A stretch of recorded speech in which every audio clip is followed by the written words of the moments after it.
How many shutouts have you been a part of your coaching career? I haven't looked. That's a interesting question. They're always fun, that's for sure. The way they've done the rules, and everybody spread it out, it gets harder and harder all the time. But the best one would be at the end of the year. You can enjoy it a little bit, but you can turn around and enjoy it for a day and move on. But yeah, it's a good effort and a lot of fun. Do you still see a ton of things, even despite a shutout, that you can fix and work on with your practice? Yeah, anytime early in the season, we all still have our problems, and I think fundamentally we can still tackle better at times, I'm disappointed at both ends of the field a little bit. We had a chance to make them punt and have some good field position. We let them out from their own end, and then the red zone, I still think we can make a few plays. But if we didn't have anything to work on, wouldn't have any reason to practice. First impression of Eastern Washington, I know you weren't here when they played him last. It was the quarterback's first start, and he's obviously grown since then. Yeah, and I've coached at that level and been a part of beating a Big Ten team, and so you know what that's like. And the thing is, I think Coach said best is that level. They got a lot of good players also. They just don't have the depth.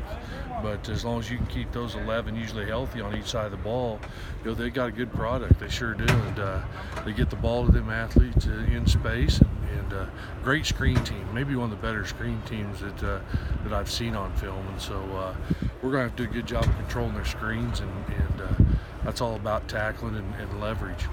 From your experience, what was the week of practice like before you went and played a Power 5 team like that as an FCS? Yeah, you didn't have to say much in practice as a coach. Those kids, they feel like they got overlooked and should have had the opportunity to play at a Power 5 school and didn't. And so, it's their time to shine and show you that they can play at that level. And so they're always going to play with a lot of energy, and you're always going to get their best.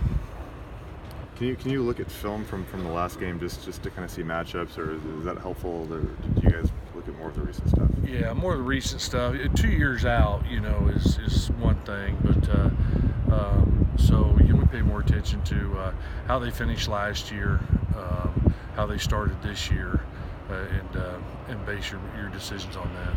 Their receiver Webster, I think he's up to 380 yards. Did you guys do anything different to cover a guy like that who's kind of their premier playmaker? Yeah, he is. And these boys got a lot of deep balls, and so we'll have to make sure we keep the ball in front of us, and we've done a decent job of that this year, keeping it in front of us. So we'll have to continue to do that and to rally to it and tackle. But there's no doubt you have to know where he's at in the special times of the games and what he's doing. And then handling a quarterback with a little bit more mobility and kind of the equal ability to throw the ball. What changes when you face a guy like Gubrud?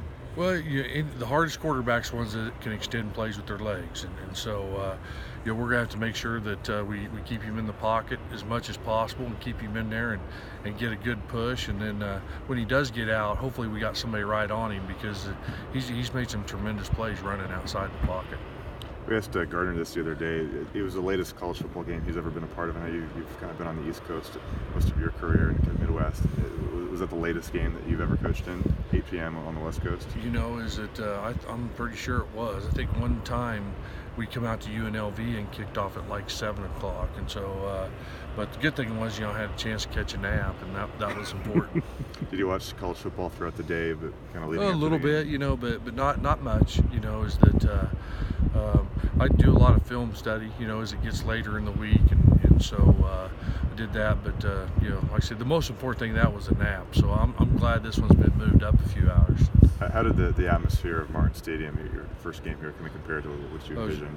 Great. I mean, the student section is tremendous. The students were, and that late at night, is that you're probably not going to get as many of the families and kids and stuff like that as what we will. But it was an awfully good atmosphere, and looking forward to just keep getting better and better.